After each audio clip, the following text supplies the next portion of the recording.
2018-19, the Border Gavaskar Trophy, India's first ever Test series win on Australian soil. It was historic, but let's not forget, Australia was without their biggest batting guns, Stephen Smith and David Warner. Now, imagine this. What if Smith was out there batting like a brick wall and Warner smashing away at the top of the order? Would Kohli and company still have walked away victorious, or would Australia have rewritten history? In this episode, we rewind the clock, bring back the band duo, and dive headfirst into the ultimate what if of modern cricket. Let's find out who really would have ruled down under.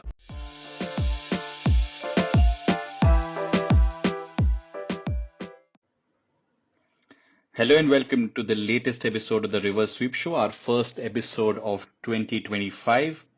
This is your host SS, and joining me as ever is my co-host AB. How is it going, AB? Were you following the match? Of course, I'm following the match. I was following the match, and of course, because of that, it is not so good right now. The way in which we lost the match, the series, and also all our hopes for the WTC final. But it's a new year. Good to be back on the pod and recording another episode after the holiday seasons. How about you, SS? How's everything there? Were you following the match? Yeah, very closely. We have finally given away BGT after ruling it for 10 years. Woke up with some hopes that we would be able to do damage, but when I saw Bumrah wasn't bowling, then it seemed a tall order and proved to be a tall order. So congratulations to Australia and the Aussie fans for getting the BGT back down under. And yeah, I think this is our last opportunity to pay a homage to the series, and we thought that we will do an episode around BGT. And there was a moment when Indian hopes were up when Smith got out on 9,999 runs, one short of 10,000. He has to wait for Gaul now to do that. And our stand-in Indian skipper, Virat Kohli, was making a gesture, opening his trouser pockets, looking for a certain sandpaper maybe. And we thought that we might go back into one of the biggest what ifs of modern cricket, the Sandpaper Gate that happened between Australia and South Africa. But since we are a what if podcast, AB, for the listeners, what do you think? What should be the what if?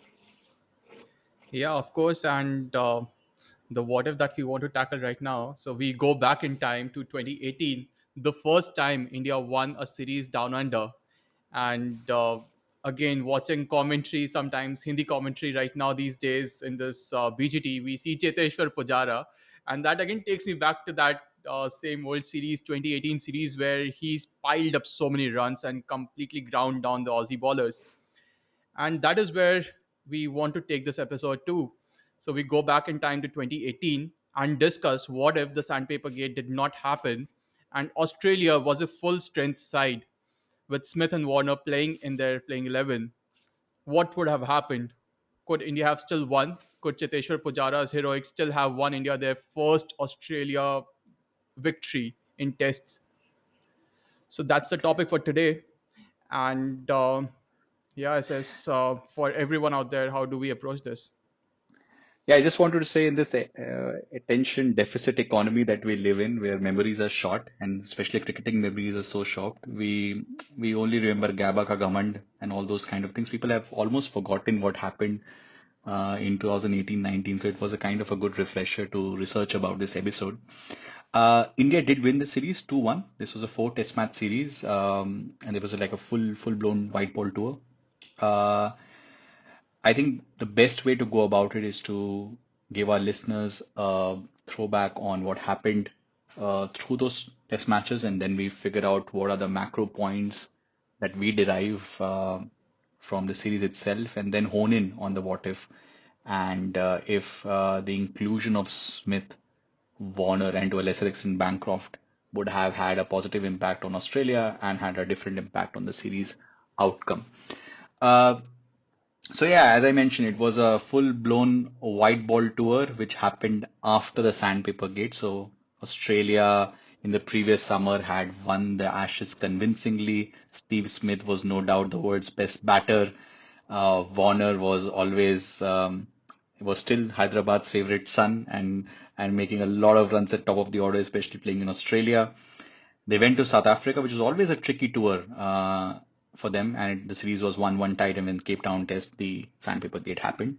A lot of inquiry happened, change of coach, change of captain, and Tim Paine became the captain, and Australia came into the BGT with a very different look about their opening order.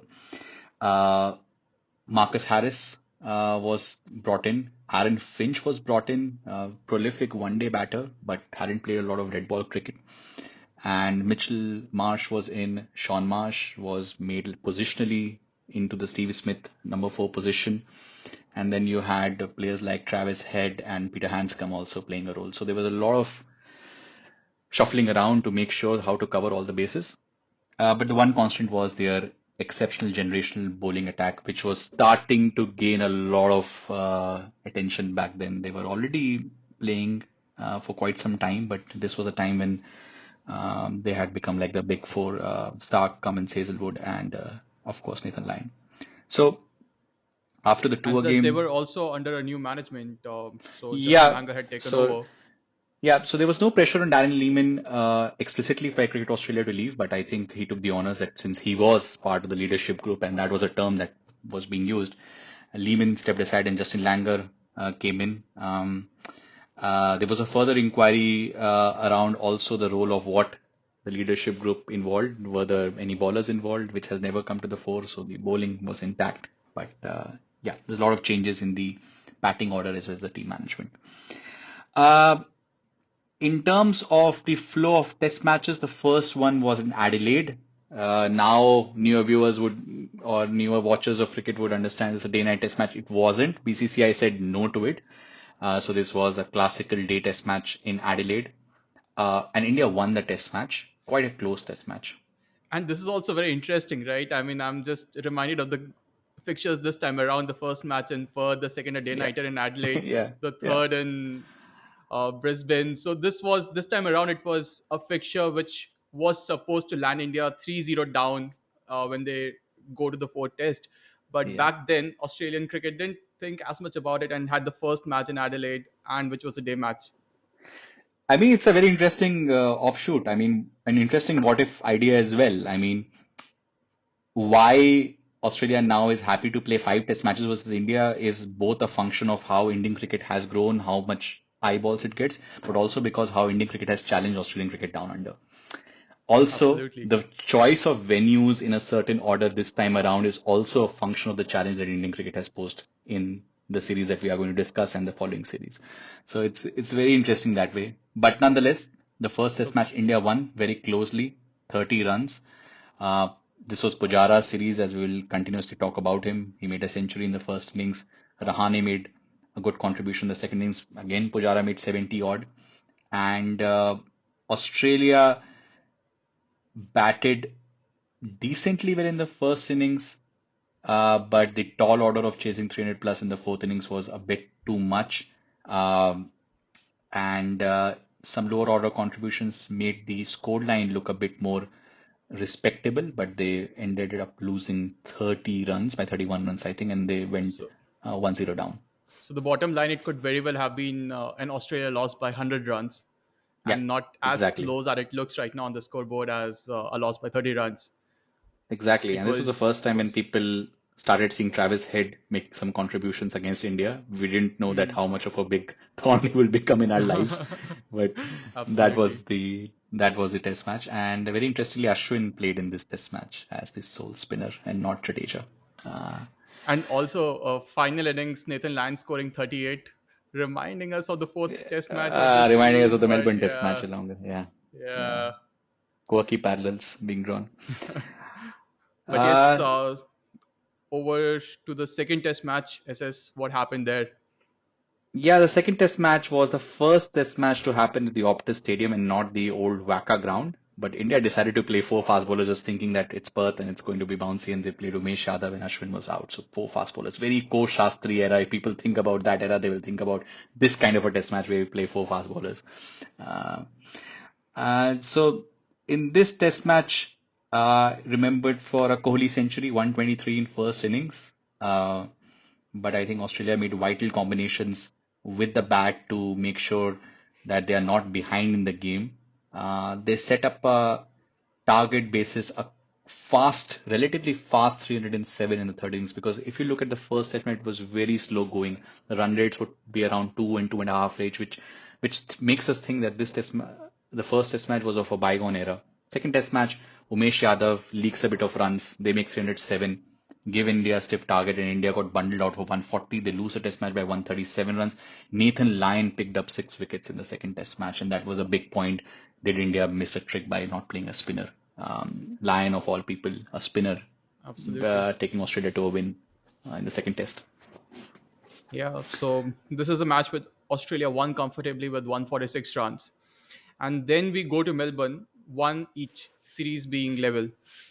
And what happens Yeah, there? the We see Bumrah ball. The the Bumrah Bumrah ball to ball. Sean Marsh, his sixer. He took 9 wickets, 6 in the second innings. Again, a Pujara century. But this time Australians were not able to, cope up with the pressure that was being put, the number of overs that have been put. And this we will also discuss in our what if segment, that number of overs the bowlers had to bowl from Australia, uh, and the contributions that Pujara was making. It was making life tough. So a lot of chopping and changing as well. I think Hanscom was dropped for this test match. You got Mitchell Marsh, I think, back in. So Australia Yep. were not very sure of the middle order because Sean, big hole, the Steve Smith hole was not being filled. And India won the Boxing Day test match and took a lead of 2-1 going into the new year. Going into the new year, very much like this time, to Sydney. Sydney, the new year And test match, the pink ball test match.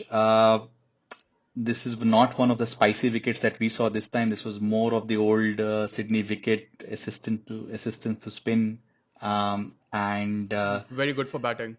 very good for batting.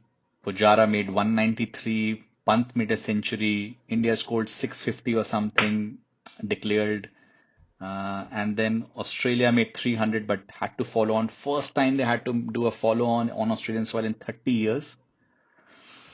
And ultimately, because of some rain assistance and everything, the match got fizzled out, and India won its first ever series down under, retained the BGT, and it's the crowning moment of Koshastri era that we won a series down under. Absolutely. And actually, a few key points from the series that I want to highlight. When we talk about the top run getters in the series, in the top three, all three are Indians. Cheteshwar Pujara with 521 runs, Rishabh Pant with 350, and then Kohli with 282. So no Australian batter amongst the top run getters in the series. And it will be a great trivia question to ask on the channel: who was the top Australian run getter in the series? The answer is Marcus Harris. The answer is Marcus Harris at 258 runs. And also another very interesting trivia: the number of centuries by Australian batters in the series. The Yeah, answer, take a guess, guys, is zero. it's So, zero. which is So they were hard to total. imagine in the pre-tasty, spicy wickets that WTC cycle has brought in, which Australia have brought in, that no Australian batter could score a century. Forget about the fact that Smith and Warner are not playing. It's just inconceivable that no Aussie batter in 4 test matches in 8 innings couldn't score a century. And on the contrary, Indian batters had a total of 5 centuries, and Cheteshwar Pujara was a literal run machine in that series. And when we talk about the bowlers, we see that the Australian bowlers kept pace with the Indian bowlers, right? So Bumrah and Lyon both had 21 wickets each. Shami at 16 wickets, but then equaled by Cummins at around 14 wickets. And then Hazelwood, Stark at 13 wickets, Ishan Sharma at 11 wickets. So we see that on the bowling front, the two teams were pretty much leveled up. But it was the Yeah, batting where we see the biggest gulf. I think also um because of the pressure that Indian batters put on the Aussie bowlers, they put a lot of miles into their legs, right? Bowling a long spells and all. But this was one of those series which is very different to the series that we have, that the number of overs bowled by the highest bowler would be around 150, 160, 170. In those times, 250 overs, 230 overs in a 4 test match series, you're bowling so much because of the pitches, because of the conditions. It's very different. But I think the biggest one is about the missing out of all the runs that Smith and Warner uh, had or were commanding in those times. And I think you did some research around the numbers there. Yeah, absolutely. So the two biggest batters that Australia missed out in that series were Smith and Warner. Now, if I look at what Smith was doing around that time, so in 2017, 2016, and even when he came back to Test cricket in 2019, he was averaging almost 75. That is being in a league of his own. And that is Yeah. what Australia missed out in that series. And even when we talk about Warner, Warner around that period, so 2017 and after he came back in 2019, he was averaging almost 50. So that is what, again, Australia was missing at the top of the order. So solid 125 runs and innings is what Australia was missing. And Cameron Bancroft, again, we don't know much about him. He was still very new to Test Early in cricket. his career. So, yeah, yeah. And so, SS, what do you think? The replacements that you spoke about, how well did they fill in the shoes that they had to? So we had Bancroft, Warner, and Smith missing, and instead of them, Finch, Harris, and then Hanscom, and positionally Sean Marsh coming in. Yeah, I wasn't very impressed by Finch, and I think he was sacked in the fourth test match as well when the tour moved to Sydney. There was a sense that he's probably your best in terms of experience because he's played a lot of white ball cricket, prolific, has done decently well in Sheffield Shield, but wasn't ever in true contention for test slot. Khwaja opening could have been very interesting, but that anyways happened a few years down the line. Uh, so I think looking at hindsight, which is the best side, I think Finch did not provide the run amount of runs they were looking for.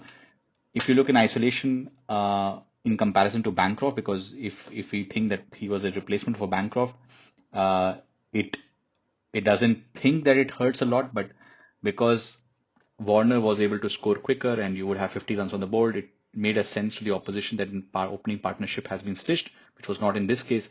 So I think Finch was like a B minus for me in the series.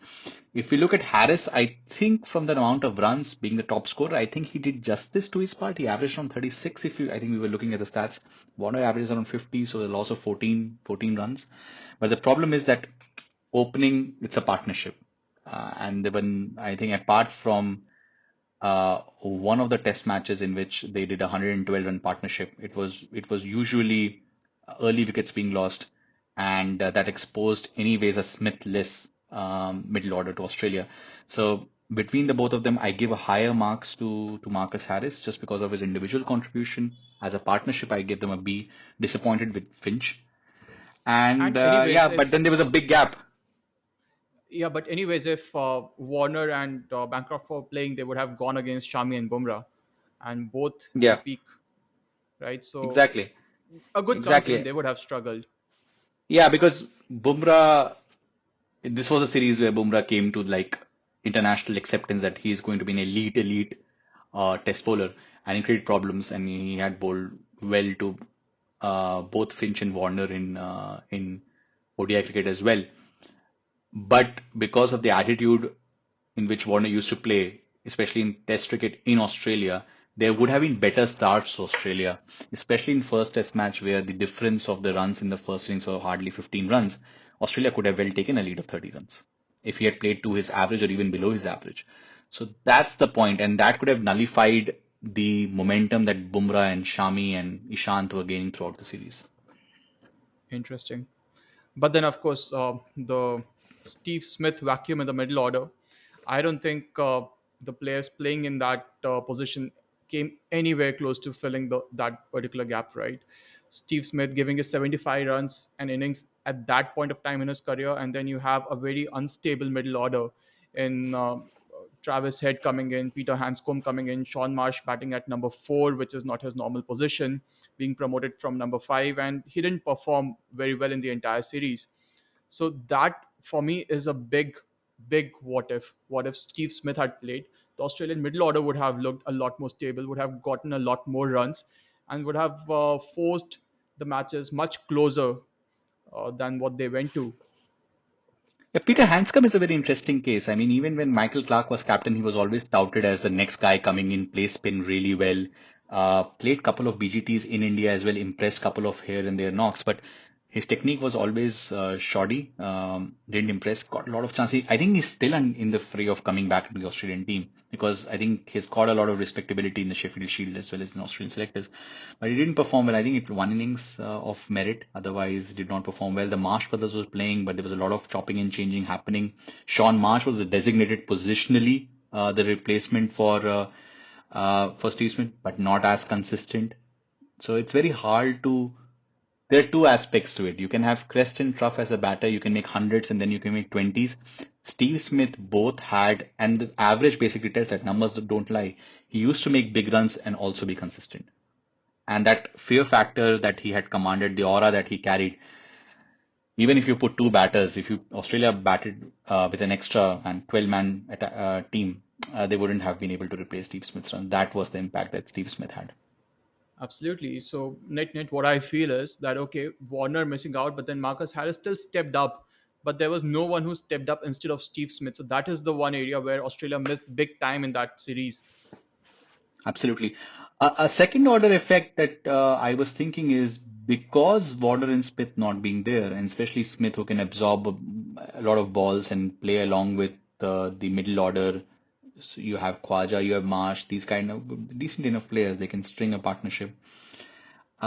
Indians could do that with Pujara, soaking up a lot of balls, and that put a lot of pressure on the Australian bowlers. And when we watched the documentary, the test, and they just said that they are just sick of seeing Pujara. In a long series, which we saw Bumrah breaking down in the fifth test match as well. When you put in that, and in this series, frankly, there were not as many overs that were seen in 2018. Even the great attacks will be sucked out of their intensity, their pressure putting capabilities. And that had an effect because Australians were not batting long enough. The bowlers, I would feel by the third test match and the fourth test match started lacking the zing. And that is something that we also need to take into account when we think about our what if hypothetical realities, alternate realities that we are going to carve out. Absolutely. You mentioned about Pujara batting and batting and batting, as they also showed in the documentary, The Test. I mean, if you look at the scorecard, Pujara had multiple innings which went over 300 balls. Yeah, Just to put crazy. things in perspective, 300 balls is 50 overs, which a lot of innings don't last as many overs these days in Test cricket. So Pujara Exactly. himself played those many overs back then and Yeah, literally ground the Australian bowlers and the pace bowlers specifically. exactly. So yeah, I we think it spoke will be a about. good point. I think it will be a good point to see now since we have put on the macro points that what would be our what if story around the series outcome itself. What would be the moving parts in your mind, Davey, that could have happened if Warner, Smith, and to a lesser extent Bancroft were available for this series for Australia? Yeah, so let's go match by match. Let's take up the case of Adelaide Test match, which was the first match, and which is the one match, at least when you talk about the scorecard, comes really, really close. Australia lost the match, but only by 31 runs. But then this is where I want to point out that the scoreboard shows a 31 run loss, which suggests that the match came really close. But then it was just because a lot of runs were scored by the Australian tailenders. So all of Pat Cummins, Nathan Lyon, even Josh Hazelwood contributed with 13, Nathan Lyon with 38, Mitch Stark with 28, and Pat Cummins with 28 again. So these were the players who actually took the match close. But in all essence, Australia were almost 120 behind with just 3 wickets left. And I feel that anyone can say that if Smith and Warner were there, they would have given them an additional probably 100 runs. But in this particular case, Australia was still saved because the lower order wagged and they were able to get those runs from them. So I still feel that if Smith and Warner were there, then Australia would have gone on to lose this particular match and India would have been one up in the series. What's your take, Hmm. SS? Yeah, I'm considering your point, especially the fact that whatever batting lineup you bring in, chasing 300 plus in fourth innings in a test match anywhere around the world in any era of cricket is very difficult. There have been hardly a handful of chasers that go over 300.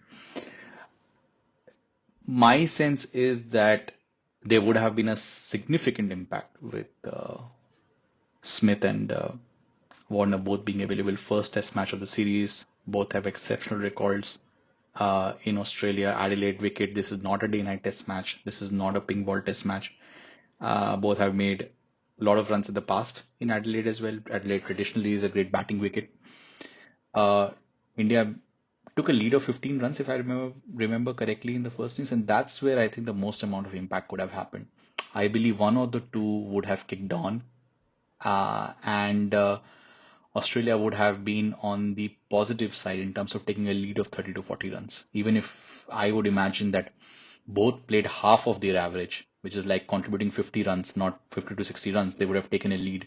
And that would have made net them chase like around 260 to 70 runs in the fourth innings. And they would have been able to show in the past that in pressure situations as well, Smith would do well. I mean, we saw in the BGT that happened a couple of years back in India how competitive Australia were. But unlike India, it's chasing on a fourth day, fifth day in Australia is not that bad. I think Ashwin was bowling 34 overs and he would have been a big role to play. But I think in my alternate reality, I think Australia would have been able to chase this down. It would have been a close chase, maybe 6 wickets down. But with Warner there along with Head and the middle order with the Marsh brothers, I think they would have pulled it off. I think that's what I think. And this is more on the back of taking a lead. In the most pessimistic scenario, I think they would have taken a lead of 40 runs in the first innings, and in a more optimistic scenario, the lead would have been much more. So on the back of the first innings, I would say that they would be able to chase in the fourth innings.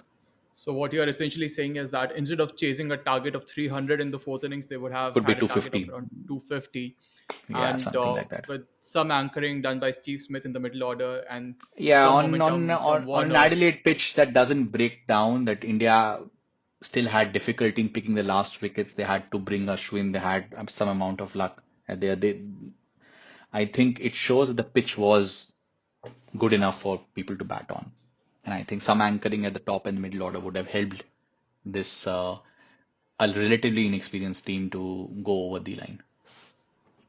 Fair enough. So, in my alternate version of reality, India still goes to the next test one up, and in your version, Australia has the lead and they go one up. Yeah. So, a very interesting situation. What happens in the next test match? So, next one is Perth. What's your take, SS? What happens if Smith and I Warner were think the there? win gives a lot of confidence to Australia. And anyways, they bounce back in the actual reality. They bounce back very well. I think India did some selection worries, as we mentioned a lot in the recap as well. And Lathan Lyon played a big role in the fourth innings. This wasn't the traditional Perth wicket. I think Australia would have still went on to win this comfortably and taken a 2-0 lead. I think the confidence would have held. It would have held Tim Paine's captaincy as well, winning a test match. So I think that doesn't change. I think likewise, even in my version of reality, Australia, although 1-0 down, in actual reality also they go to Perth and then pull off a victory, and a comfortable victory at that. And this is not at the back of batters. This was because of Nathan Lyon brilliance, picking up Yeah. almost 8 wickets in the match, and he was also the man of the match. And I think that would have still stayed the Yeah, same. because India scored only one notable contribution, that was Kohli's century in the first innings. Otherwise, they were Yeah, bowled out for 140 in the second innings. So it was Australian bowling that was coming to the fore. So even if correct. Smith and Warner were there And or not there, plus, this was also a match where you had big runs coming in from Australian batters. Marcus Harris scored a 70. Finch had a 50. They had a 112 run partnership, the opening yeah, partnership. that was And the then partner, Sean the only Marsh, partnership in the series that they the had only, properly. yeah. And then Sean Marsh also came in at number 4 and scored a handy 45. Still So lower than Smith's average, but decent enough. still so was good enough for them to win the match. So Yeah, I don't think the yeah, result of this match changes. yeah. So my score going into the third test match is 1-1. Your score is Australia leads by 2-0 Yeah, Australia is a draw away plus from from claiming the BGT back from India. from claiming the VGT back. So what happens in the third test as is in Melbourne, the Boxing Day test? Yeah, the Bumrah Test match. I think Pujara and Bumrah. and the combination of having Jadeja and Ishan Sharma and Shami were bowling really well as well. I think they have enough firepower to still go on to win the match. So India wins this test match, maybe not by 130 runs, maybe it's closer by 80 or 90 runs. But I think the form that Bumrah was showing and the conditions that Indians were bowling into, I think they would still have a path to win, and they win this test match. Likewise, I think I feel the same. India wasn't short of runs in this particular match. In fact, they declared the innings in both the times they batted. And then we had a Bumrah masterclass of pace bowling, picking up 6 wickets. I still remember the ball that he bowled to Sean Marsh. It has to Yeah, be one of one those of the best. genius deliveries. Yeah, And one of the absolutely. great spells. He One of the bowled greatest players. such Yeah. great spells. He bowls every time a great spell, two great spells, three great spells a series, but that was one spell that everyone would remember for a long time. Yeah, and we have seen when Bumrah is in his rhythm, in his zone, he can make even the greatest of batters, Look really struggle. foolish. Yeah, look really foolish. So my take is that even if Steve Smith and Warner were there, they would have struggled against the spell from Bumrah, and Australia would have still lost the match. Maybe the margin of Yeah, that loss would have been smaller, but yeah, then India still picks up a victory. I think it was a rain-affected test match as well, so there may be a path to a draw over there with Smith and Warner scoring heavy. But I think whatever we saw in that test match, and I think there's enough evidence that India would have held on to win the game. Absolutely. So, in my version of reality, we are 2-1 India up, and you are 2-1 Australia up. And we Yeah. go into the fourth test match to Sydney. Interesting. What happens there, SS? Yeah, flat wicket. Pujara made a lot of runs. So in reality, in my case, India would have wanted to make runs, but play a bit quicker and declare a bit quicker because it was a bit rain affected. It always rains in Sydney, unlike this time. Australia followed on in reality. I'm not so sure that would have happened. Home boys, Warner and Smith in New South Wales. They played a lot of cricket in Sydney. Great record in Sydney as well. I think they would have come close to Indian score, maybe like 50, 70 runs behind. So follow on wouldn't have happened. Follow on would have been avoided in any case, even if India made 650 at a faster clip. So I think this match would have been like the old school 3 inning, 4 inning, high scoring draw that we are used to. And Australia take the series 2-1 and Kohli doesn't win and India doesn't win BGT down under. Yeah, in my version of reality, Sydney, the amazing batting wicket that it was that time, unlike what we saw in the last few days, India still bats first and scores the big runs that they do. Cheteshwar Pujara still has that 190, and Rishabh Pant still has that 150. And India declares probably play a little faster, or maybe not, because in my version of reality, India is still up to one. And And also, if Australia, Pujara is batting, it doesn't matter. They will anyways play a bit slower. Maybe Pant would have played even, anyways, made a century, even and faster, that's, yeah. yeah, yeah. Yeah. But then, yeah, of course, Australia probably bats a bit better, avoids the follow on, or maybe since we just see the second innings, Australian score was 6-0, and then the match got over. So probably they're still a lot behind Indian score, and the match ends in a draw. So in my version of reality, India goes on to win the series 2-1, although the margin of victories would be a bit lesser compared to what it was. And ultimately, it all comes down to the first test match, what happens in the first test match. And since I feel that despite Smith and Warner, India could have won the match. So I still feel that India would have won the series, their first ever test series victory in Australia. I think now we should come to the mid to long term impact because a lot of things That is where things get interesting. very interesting as well. So maybe we want to start off with Australia.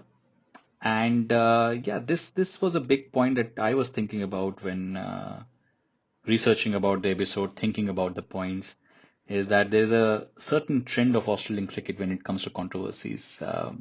You get into dominant position, it's like they are the ultimate power, the authority, and then they start making bullying arguments and bullying gestures and just attitude.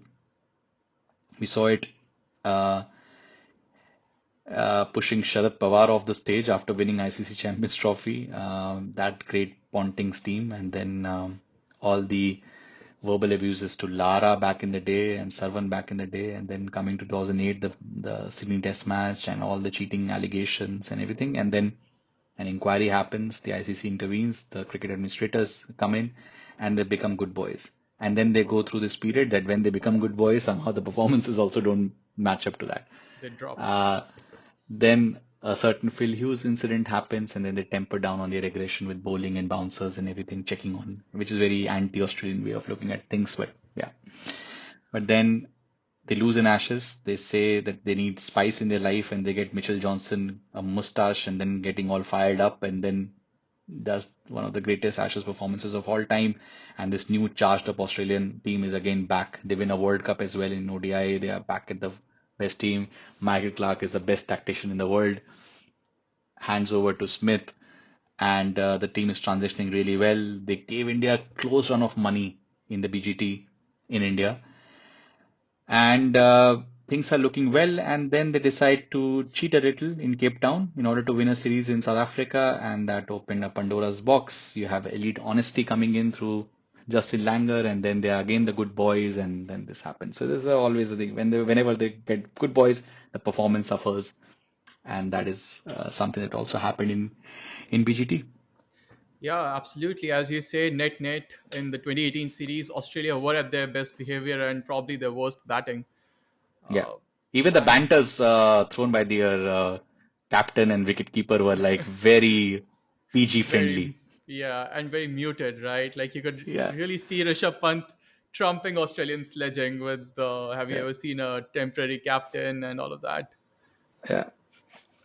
But if the Sandpaper Gate scandal didn't happen, do you still think Australians would have been the same bullying, sledging, very competitive, fiery Australian side that they've always been in that series, and how would that have impacted? They would have been more normal. I think this captaincy and the external communication side and their attitude on the field, especially countering a Virat Kohli, Ravi Shastri kind of an outfit. They needed that kind of a base level of aggression. I'm not saying go over. I think Tim Payne had that base level of aggression that the Aussie that wasn't able to compete with that the aggressive nature that India brought in. And you already saw in the last time India came in when they lost 2-0 and they were like really aggressive, Kohli taking it to Mitchell Johnson and everyone.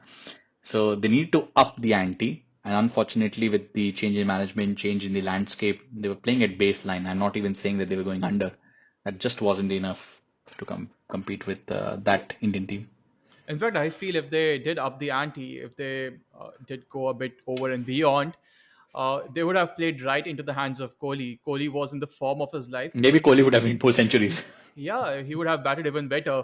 2016 to 18, 19, that was probably the point of time when Kohli was the best batter in the world across formats. And you know how charged up Kohli gets when he sees that competition.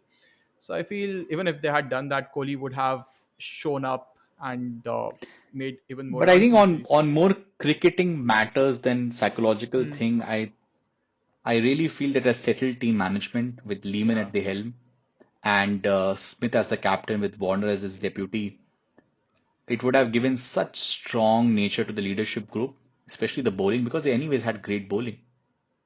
The bowlers continued to pick wickets. They could control Kohli. They would have better made better plans maybe for Pujara and the Indian batters, and that would have had such big impact. So people forget about that nature of cricket and not just the runs. I mean, that Smith and Warner leadership group, along with Lehman, which was settled thing, brought in a lot of things. Langer is very confrontational, first time coaching a top team. It takes time for a team to gel to that kind of a coaching. I mean, look at Dravid's initial tenure, look at Gambhir's initial tenure. So, That's such a perfect example to compare. Gambhir's initial tenure, both of them are such headstrong people, and even Justin Langer would have his own way of coaching, and he would want the team to go by what he thinks is the right way. So definitely agree with you on that. The team was a bit more unstable, and we have seen that in the documentary that Australian cricket has given out yeah. to the entire world. Yeah. how unsettled the team was, and they were still trying to find their feet in the world cricket at that time. Do you think that this factor impacts your decision on the series outcome, or do you think that this would have minor impacts in terms of swing of innings and how uh, certain players perform, but overall the outcome would still have remained the same? That is such an interesting question, SS, and it becomes so difficult in predicting how the dressing room dynamics would have impacted the on-ground realities, because ultimately we have Yeah, a set. certain captain placing certain field placements, it's so difficult to imagine in certain matchups, in certain sections of the match, how things would have unfolded. But then the way I think about it is that the Kohli Shastri management was also very strong. They were tactically very strong. They loved Test cricket. They loved to get that competition, and they had an answer to whatever the Australians threw at them. So Hmm. when I think about it, even if Australians came with that settled management, I think Indians would have had the answers to all the questions that Australians would have thrown at them, and eventually we would have been able to trump and win the series. Yeah. Yeah, What's I your take also on that? agree. I mean, yeah, I also agree. I mean, it's good to reflect on those softer aspects about these players and management folks available. But the hard truth came from the hard numbers that we saw that Smith and Warner provided. If we take in that and if you believe those numbers would have had an impact, that would have been impact. I would say that thing has much more weightage in our outcome analysis and our outcome reality than the fact that the management would have. But the interesting thing is about the more medium term impact because we went through multiple series with Tim Payne and Justin Langer, and you went to the 2019 World Cup and Ashes. They were back in Ashes. Maybe in 2019 World Cup, Australia would have done better. Maybe they would have done better in the white ball series that they had versus India. Uh, but there is a sense that Coach Shastri era would have found answers to whatever problems were being created by the management or tactics or strategies by Australia. Yeah, of course. And I also agree with the point that you mentioned that Australia probably wouldn't have lost the momentum that they did lose Yeah, after the Sandpaper Gate, because it took them a few years to get back on the really on the elite level, yeah, yeah, on yeah, the Australian level. on the Australian level. They won the first T20 World Cup after that in 21. Then Yeah. they won the Test I mean, Championship this is the and only the World passage Cup. of years that I could remember in my living memory that India actually had an upper hand wherever they And played, in whichever format they played versus Australia. That generally correct, doesn't correct. happen. Yeah, so Australia definitely did lose that momentum, and India was riding on that momentum. What do you think would have happened to India's momentum had Smith and Warner been there? And in your alternate version of reality, India loses the BGT, so India Yeah. still doesn't have that first series victory down under. So, what do you think happens to India's momentum? I think a big impact because I always felt that watching through many years of cricket, including Coach Shastri era, we will always, in the last 10, 15 years, win a test match here and there, especially away in Sena conditions, but never a series. Last one at test series in England in 2007 before Coach Shastri era, and we won by a one test match margin. We won the last time a series in New Zealand was in 2009, again 1-0 in Dhoni's era. South Africa, we always win one test match and then somehow find ways to goof up the series. Same in Australia. We've been winning one test match here and there. And since I predict that we would have lost this series, uh, it would have been a decaffeinated opinion about Coach Shastri era's dominance and everything. We always look back at like the golden age in the last 10, 15 years, the amount of fast bowlers bred in, the aggressive way of on and off the pitch, winning down under. That winning down under would have been removed. It is still called an asterisk series in Indian cricketing circle sometimes because the opposition did not have two of their top players. And it might have made it difficult for us to win the next time around. Even if we did that, because it's a once in a lifetime thing, it can happen. And yes, it can happen. But Kohli wasn't part of that series. Shastri was. So, in terms of Kohli's captaincy legacy, especially in test matches, it would have been the softer elements like bringing in fast bowlers, bringing in that aggressive mindset. But the feather in the cap was this Australian series win down under, which wouldn't have happened. So it would have Kohli wouldn't have been regarded such a great captain, in my opinion. Interesting, because in my alternate version of reality, India does go on and win the series. And this time it is not that asterisk win. India wins against a full strength Yeah, Australian side. So all the Australian supporters have nowhere to hide. Nobody can this time come and say that India won against a weak Australian 11.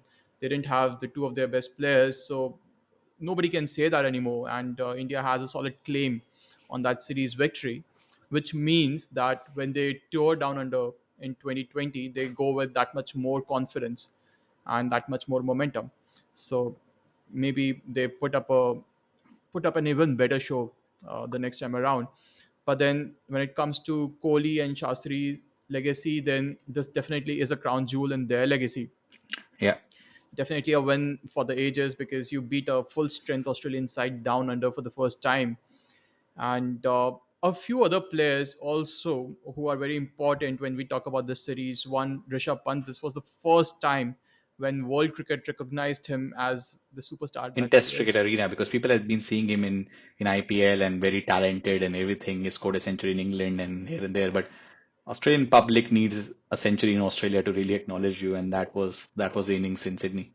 That is when people across the world start respecting you as a batter, when you can go down under Yeah, and then I score remember him runs. taking 11 catches in a game, which is the max by a keeper ever. But yeah, it's that innings where people really started looking at him that he's a serious talent. And then we also have to talk about Cheteshwar Pujara.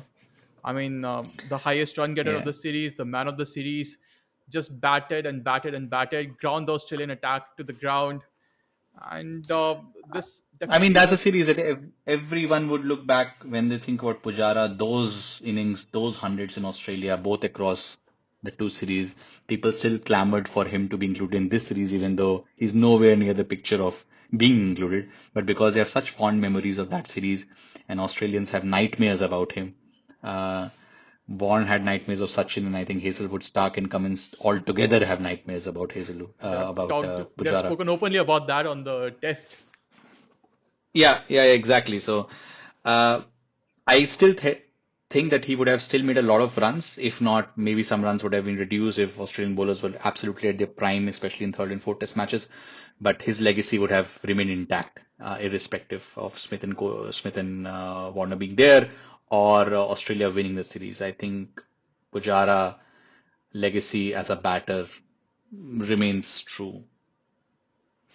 Correct. And then we also have to talk about Bumrah and his brilliance with the ball. Those 6 wickets, and yeah, him announcing India wins himself on the that. world stage. Yeah, India Yeah, wins that test match anyways in Melbourne, and he took 9 wickets, and people could see he was like 21 wickets in the series. And I think even with Warner and Smith around, maybe his average would have been affected a bit. But I think he had good record against both the batters in isolation. So I think he would anyways come around and be like the most elite bowler that we know about. It would still have held true. so, with all that discussed, SS, a quick summary for all our viewers. And this time, I give you 45 seconds to summarize everything that is your take on this. Yeah, if Smith and Warner played the BGT in 2018-19, Australia would have won the first test match, and that would have been the change. So Australia goes on to win the BGT 2-1. Kohli doesn't win the BGT down under. India, maybe still in a parallel world, would have been winless in a series down under. And maybe there's a positive impact on the white ball 2019 World Cup as well. But I think England wins that World Cup. Yeah. So the big is Australia wins the series 2-1. Over to you. Yeah, you paint such a grim picture of it on the day when we lose the BGT 3-1, and say that India still hasn't won a BGT ever down under. But in my alternate version of reality, things are a bit more positive. India still goes on to win the series 2-1 despite Smith and Warner being there. I still feel that it was a really strong Indian 11 under a very good captain and a very strong coach. So a very good team management. So they would have had answers to whatever the Australians would have thrown at them. And that also means that the first time they win down under is against a full strength Australian attack. So it's No asterisks. no asterisks this time around. And that means that India showcased their dominance against Australia to the world cricket. They come next time around, again put up a very strong show, possibly win the second consecutive BGT Down Under. And yeah, So that's my the take on it. your alternate reality is the reality. Is the reality, and is a bolstered version of reality, basically. That there is no asterisk this time around. And Yeah, Kohli, you just remove the asterisk. I just removed the asterisk. You could have said that instead of 45 seconds taking time. Yeah. Just remove the asterisk. So I removed the asterisks, and you remove the joy of being an Indian cricket fan. Yeah, it's a Moros day. Uh, all right, guys. So that was the summary, and that was it for the episode. Are probably the final one looking back at BGT, and because we don't want to talk about BGT anymore, we have had enough. So yeah, we will be back with a new episode next week. Hopefully, also back with a hot take. We are available on all podcasting platforms. We have started publishing short videos on YouTube and Instagram as well. So we will be doing more of that going through the next weeks. And Happy New Year again, and hope to see you joining us for future episodes. Take care, guys. Bye bye.